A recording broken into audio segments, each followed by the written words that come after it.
Very much, Mr. Chairman. I'm going to have to leave shortly because we have an appropriations committee discussion going underway, but I didn't want to leave before I had the opportunity to thank both the gentlemen for really superb work on behalf of the men and women in uniform. As a former member of this committee and now defense appropriator, I watched the process of authorization very carefully, and I just think this committee always turns out a good product, always does it in a bipartisan, professional way. This is probably the best one I've seen in my 16 years in the House. I particularly appreciate the way you're building on last year's work and going about addressing the consequences of sequester and CRs. And this is the right way to proceed. As both of you gentlemen know, we have already passed the Defense Appropriations Bill, which marries up very nicely with the work that your committee's done. I think our friends in the Senate will do that shortly, probably next week, I gather, from what I've been told.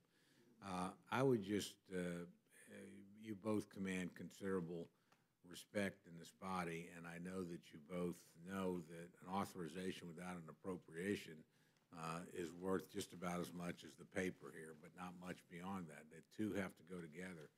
So I would challenge my friends and colleagues on both sides of the aisle to figure out a way to get that done. If we can get the appropriations bill through the Senate, we ought to be able to sit down before September 30th and do exactly what you two gentlemen and your Senate counterparts have done and produce a bipartisan product that will pass the floor with the overwhelming support of each party.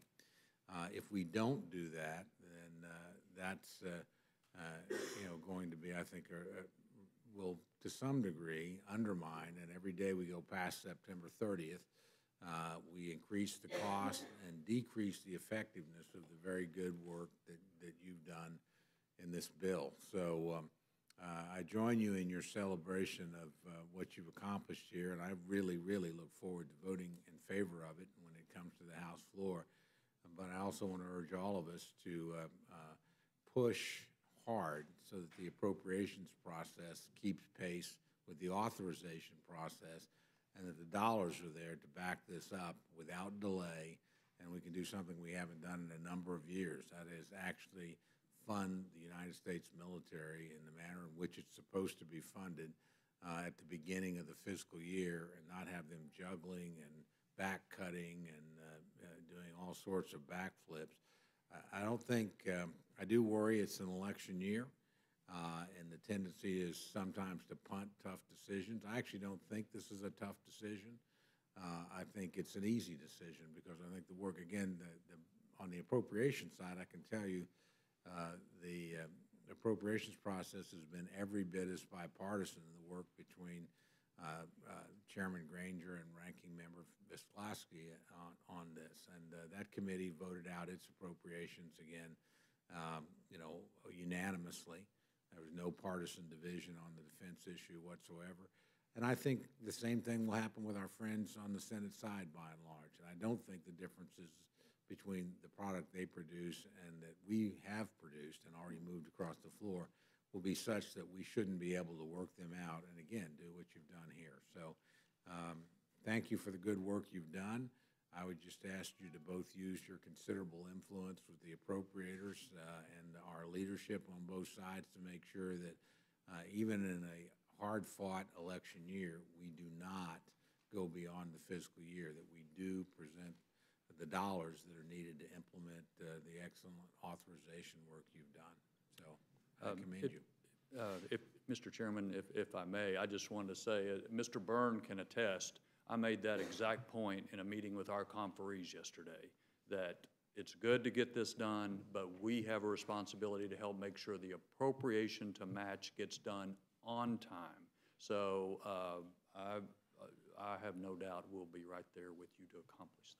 Appreciate it. And if I may, I agree with that as well. I want to make the point that the Senate, I think, just today is on track to do it the right way because, I mean, part of the problem, and not going to start the larger argument, I hope here, but it's not just the Defense Department that would like to know where the money's coming from on October 1. I mean, we're responsible for the entire federal government. I will grant you that the defense of the nation is probably our #1 responsibility. There are other things that are important, of course, but we are responsible for the entire government. and the difficulties that the Defense Department has in dealing with CRs or government shutdowns or unpredictability. Even last year's deal, they didn't get the money until like 6.5, 7 months into the fiscal year. Applies to every other department. And from what I understand, the Senate has an agreement to get 2/3, 3/4 of it done with defense appropriations being part of it. And if we can meld those two together and get as much of the government running on October 1st, that would be, gosh, the biggest step we've taken in 15, 20 years here. So I agree with you. I hope the appropriators in the Senate and the House will get this done before October 1. Well, I want to associate myself with your remarks because the pairing in the Senate, as I understand it, is Defense and Labor H. We know how to do this. We've done it 3 times in a row. Look, we know how to come together and pass a bill that is bipartisan in Labor H as well as. And my friend's remarks about these consequences being just as grave in every department, I agree with 100%. They create all the same kinds of problems. And even in some cases, endanger life and put us in a bad spot. So I'm quite prepared to sit down and work these things through. As I always point out to my friend, the ranking member on the Labor Aid Subcommittee on Appropriations, we always start out in different places, but 3 times in a row we've come together and both voted for the final product. So, but what it will take is leadership demanding that get done and actively engaged on both sides and pushing us that way. And again, I would prefer defense go on its own. I will just say that out front. But I agree with my friend's point. These other things all ought to individually go on their own as well.